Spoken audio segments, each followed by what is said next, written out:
Democrats line. You're on with Ellis Cose, the author of Race and Reckoning from Founding Fathers to Today's Disruptors. Yes, hello, Mr. Cose. Thank you so much. Hello, Michael.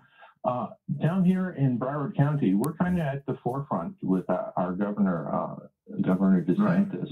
Right. And what your book touches on two things that are so pertinent right now. Both education and the epidemic are due to a eugenics bias that stems from the 1860s, when the people who founded both our education institution and our perceptions on this, on what science and evolution are, that's where the very words eugenics and survival of the fittest comes from a guy named Herbert Spencer in the 1860s, who founded our education system and came up with survival of the fittest.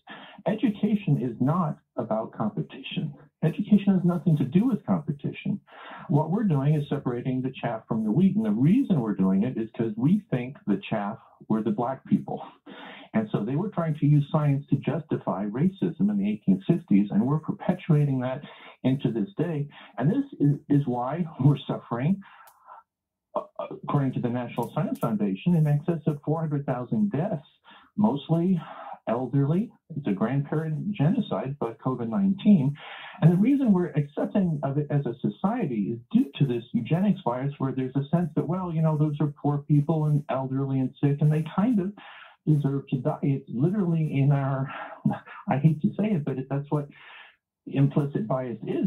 It's beneath our awareness, and we hate to admit it of ourselves, but that's how our entire education system is set up. So when we talk about equity, equity is nonsense. It's about making a level playing field for people to compete, and that's not what education is. Okay, Michael, we'll leave it there for our guests to kind of work through. Mr. Cose,